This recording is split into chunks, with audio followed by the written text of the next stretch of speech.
Greetings, welcome to 4.22 Thanksgiving Spending Part 2.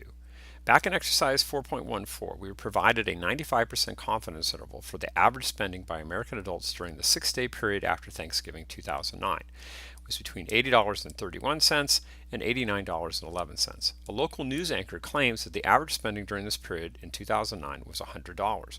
What do you think of her claim? Okay, so what do we think of her claim? Well, let's think about this for a minute. So let's look at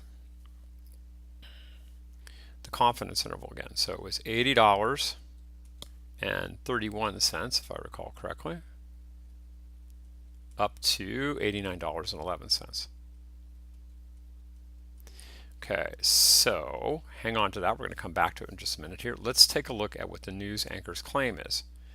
So the news anchor is claiming that the population parameter is equal to $100.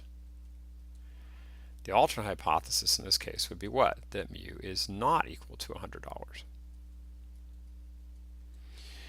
Now, in order for us to be able to refute her claim, we have to show that that value that she's coming up with as the population value does not reside in our confidence interval. So in this case, that is the scenario. So what we think is that we would reject her claim.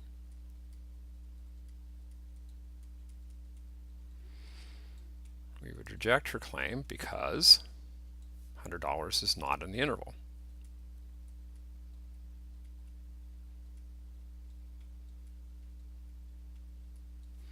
Now be careful on how you state that, because you're not saying that she's wrong.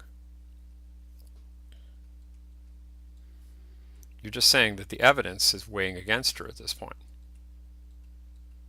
Remember the courtroom analogy when you're doing a confidence interval, a hypothesis test, is that what you're saying is that the evidence does not support her claim, so we're going to reject it. I'm not saying her claim is wrong, we're just saying that the evidence is not weighing in her favor. So be careful when you state that. You don't say, oh, she's wrong. No, we just reject her claim. We reject you. And we substitute in our own reality instead, okay? All right, so part B here, what is part B of this problem? So let's go back to part B for just a second here. And part B says, get a fresh page, says, would the news anchor's claim be considered reasonable based on a 90% confidence interval? Why or why not? You don't have to actually calculate the interval. Okay, so let's think about that for a moment. What happens if you shrink the confidence level?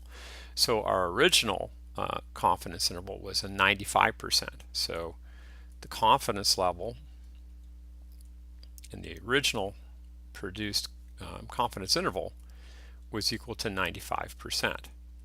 So what that would say is, given the standard error is the same on both of these, that the z stars that came from our standard normal distribution would be out here and over here, where there is 95% of the area trapped between those. This would be your negative or your lower z star, and this would be your upper z star. Now, if I come in and I say, okay, I want a 90% confidence interval, well, notice I'll do that in red. Notice that that's going to move in the boundaries, isn't it? Because now I'm only capturing what? 90% of the area and not 95%. And so by doing that, notice that I have a narrower interval. All right. So what does that mean? Let's go back again one more time to the question here. It said, would the anchor's claim be considered reasonable based on a 90% confidence interval? Why or why not? Okay. Well, let's think about that for a second.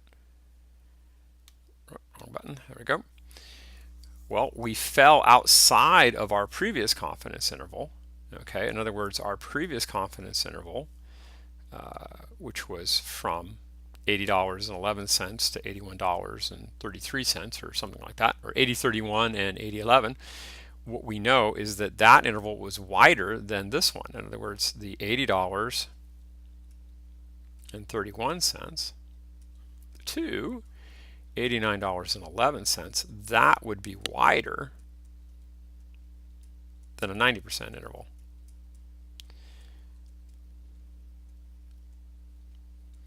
And since that was wider than a 90% interval, we know for sure that 100 would not be in the narrow interval. So it's the $100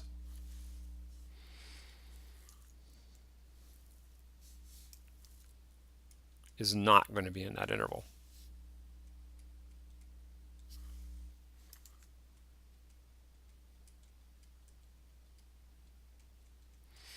Okay, well, hopefully that helps you answer the homework questions. If you have any further questions on this, don't be shy about posting to the Q&A forum.